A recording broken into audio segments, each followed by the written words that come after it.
आज मैं आपको 5 ऐसे रूल बताऊंगा जो पढ़ा हुआ याद न रहने की प्रॉब्लम को काफी हद तक कम कर देंगे। इस दुनिया में ऐसे बहुत से स्टूडेंट होंगे जिन्हें पढ़ा हुआ याद नहीं रहता होगा। पहले मैं आपको बता दूं, पढ़ाई कोई रटने की चीज नहीं है, क्योंकि ये कोई नंबर या कोड नहीं है जो केवल रटा ही जाएगा। अब सवाल आता है कि पढ़ा हुआ लॉन्ग टाइम तक याद कैसे रखे। पढ़ा हुआ लॉन्ग टाइम तक याद रखने के लिए तुम्हें कुछ रटने की जरूरत नहीं है, क्योंकि पढ़ाई को रटने का तरीका बिल्कुल गलत है। अगर तुम इस वीडियो को लास्ट तक देखते हो तो तुम्हारी सारी प्रॉब्लम खत्म हो जाएगी, क्योंकि ये रूल कितने इफेक्टिव हैं ये तो तुम खुद अंदाजा लगा लोगे इन्हें फॉलो करके। पहला रूल, कम पढ़ो लेकिन मोस्ट इंपोर्टेंट टॉपिक को पढ़ो, क्योंकि जितना हमें पढ़ना होता है हम उससे ज्यादा पढ़ लेते हैं और फिर ज्यादा पढ़ने से कोई फायदा नहीं होता। इसे तुम परेटो के 80-20 के नियम से समझ सकते हो। ये नियम टाइम मैनेजमेंट बुक में भी दिया गया है। परेटो बताते हैं कि 20% चीजें यानी 20% एफर्ट हमें 80% रिजल्ट दिला सकते हैं, और वहीं 80% चीजें या एफर्ट हमें केवल 20% रिजल्ट देती हैं। तुम देख सकते हो स्क्रीन पर तुम्हें दिख रहा होगा।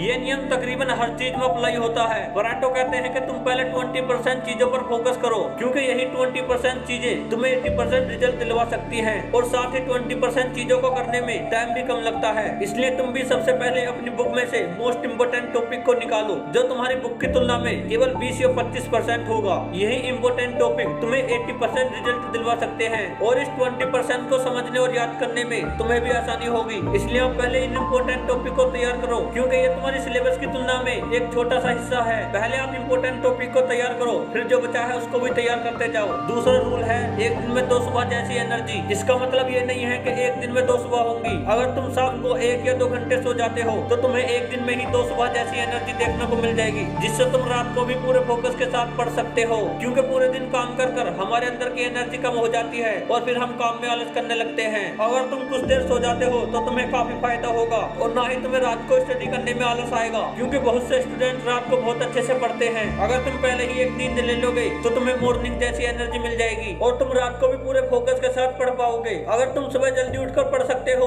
तो ये और भी अच्छा है, लेकिन बहुत से स्टूडेंट सुबह को जल्दी नहीं उठ पाते और ना ही सही से पढ़ पाते, तो वो स्टूडेंट इस रूल को यूज कर फुल जोश के साथ रात को भी स्टडी कर सकते हैं, क्योंकि दिन के यही 2 वक्त हैं जब तुम्हें कोई डिस्टर्ब नहीं करेगा और तुम पूरे फोकस के साथ स्टडी कर सकते हो। अगर तुम सुबह और रात को दोनों टाइम पढ़ सकते हो तो ये और भी अच्छी बात है। तीसरा रूल, रिवीजन और ब्रेक लेना। ये दोनों बातें पढ़ा हुआ याद रखने और पढ़ाई में इंटरेस्ट बनाए रखने के लिए बहुत जरूरी है, लेकिन ना जाने क्यों स्टूडेंट ज्यादा इन दोनों बातों को ही नजरअंदाज करते हैं, जिसका पछतावा उन्हें बाद में होता है। पहली बात, रिवीजन करना क्यों जरूरी है। देखो, हमारा दिमाग कोई कैमरा नहीं है जिसमें सारी चीजें एक बार में ही कैद हो जाएंगी, और यही स्टूडेंट्स के साथ होता है। वो एक बार सब कुछ याद कर दोबारा उसका रिवीजन भी नहीं करते। अगर हमें पढ़ा हुआ लॉन्ग टाइम के लिए अपने माइंड में बिठाना है तो उसके लिए वक्त वक्त पर रिवीजन करना बहुत जरूरी है, क्योंकि हमारा माइंड एक बार सब कुछ पढ़ने से लॉन्ग टाइम के लिए याद नहीं रख सकता। लॉन्ग टाइम के लिए याद रखने को तुम्हें उसका बीच बीच में रिवीजन करना होगा, क्योंकि जो तुमने टॉपिक पढ़ा है वो तुम्हें लंबे टाइम के लिए याद हो जाएगा और वो अच्छे से तुम्हारे माइंड में बैठ जाएगा। अब बात आती है कि पढ़ाई के बीच में ब्रेक लेना क्यों जरूरी है, क्योंकि इससे पढ़ाई में तुम्हारा फोकस और इंटरेस्ट दोनों बने रहेंगे, और ना ही तुम्हारा माइंड पूरी तरह थकेगा।